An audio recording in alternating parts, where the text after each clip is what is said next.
Hi, this video is going to teach you how to write the domain and range of a graph.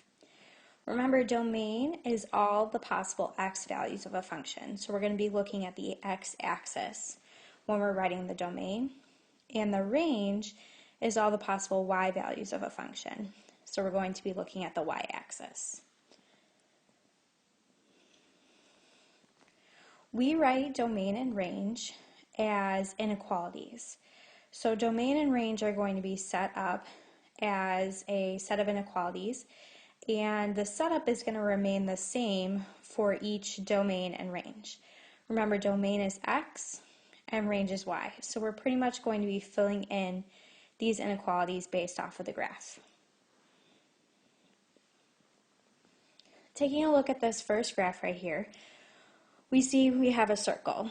So let's go ahead and work with our domain. So remember, our domain is all of our x values. So what I'm going to do is I'm going to draw bars around my x values, because remember, we're looking at the x-axis. Now, if you remember from the previous slide, domain was set up like blank less than x less than blank. So the first blank is going to be the leftmost x value. So if we're taking a look at our leftmost x value, our graph reaches -2 on the left, -2. And our graph actually does touch -2. There's a point there. So what we're going to do is we're going to put a line underneath of our inequality, because -2 is actually an x value on our circle. And then the second blank, we're going to look at the rightmost x value, which is +2. And again, our graph touches +2, so I'm going to go ahead and put a bar underneath because +2 is part of my graph. Let's talk about the range now. Remember, the range is the y values. So my lowest y value and my highest value. And if you remember, range was set up the exact same way as domain, except for we have y in the middle of our inequalities. So now for my range, I want to go bottom to top. Remember, domain was left and right. So the bottom of my graph is at 1, and it does touch 1, so we want to go ahead and put that line underneath. And the top of my graph is at 5, and again, I want to put that bar underneath because it is actually touching 5.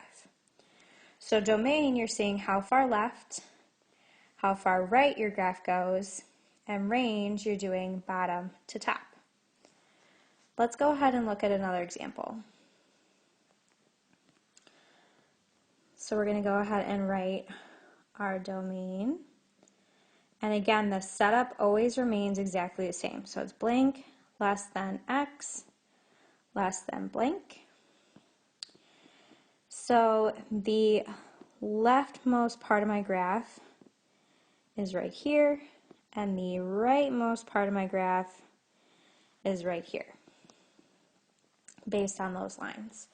So let's go ahead and fill in what we know. So the left part of my graph is at -4, and it is actually touching -4. There's a point there, so I'm going to go ahead and put a line underneath. Because my graph touches -4 right here, there's actually a point, -4, -2. I'm going to put that bar underneath. Then the leftmost part of my graph is at 3. However, this open circle up here means that my graph does not touch 3. So I'm actually not going to put a bar underneath for 3 because my graph doesn't actually touch it. It's an open circle. Let's do the range now. So remember, range is set up the exact same way, except for there's a y in the middle. Remember, range is is bottom to top.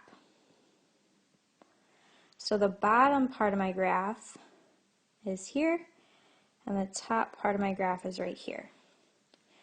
So my graph is going from -5, and again, there's an open circle at -5. So I'm not going to put a bar underneath my inequality because my graph doesn't actually touch it.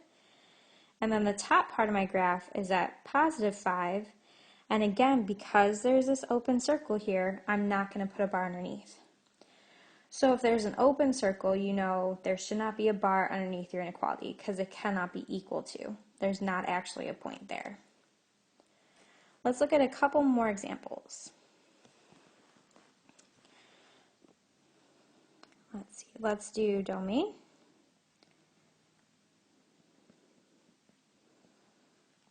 So remember, blank, x, blank, and this is left, and this is right.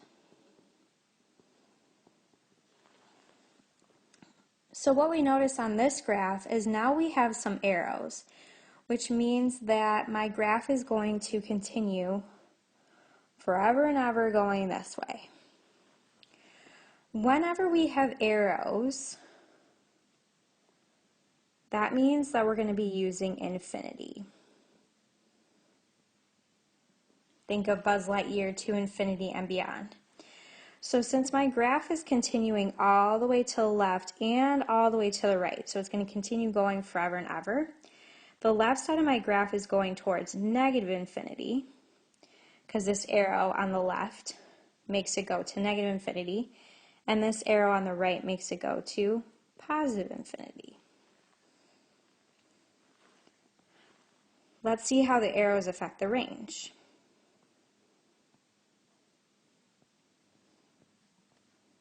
So blank, less than y, less than blank, and we're going bottom to top.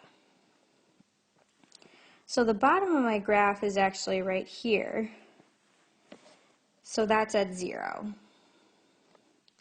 And my graph does actually touch that, so I'm going to put a bar underneath. But what I notice is that my graph is going to continue going up and up and up, up and up and up. So it's actually going to go to +infinity. Now you'll notice with infinity, I'm not putting the bar underneath. And the reason why is we can't actually equal infinity. Infinity is not actually a number. It's kind of a placeholder for every single number that is kind of in the universe. So our range is going from 0, it's starting from 0 of our y values, and it's going on forever and ever. So we don't need to put the bar underneath. One last example. We'll do domain.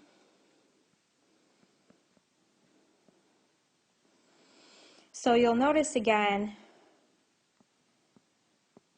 I have arrows on the left and the right side of my graph. So that means that my graph is going this way, and it's going all the way this way. So whenever you have arrows on the left and the right side of your graph, that's when you know you're going to have infinity. So my graph is going from -infinity, because this is going to -infinity over here. This is going to +infinity. And again, no bars underneath, because we can't equal infinity. For the range, we set up blank, less than y, less than blank.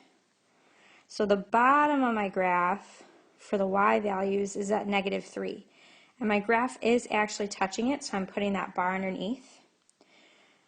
But then, because I have these arrows pointing up and up and up, they're going on forever, they're going to +infinity. Because we're talking about it going up. So +infinity. Because it's going up and up and up and up forever and ever and ever.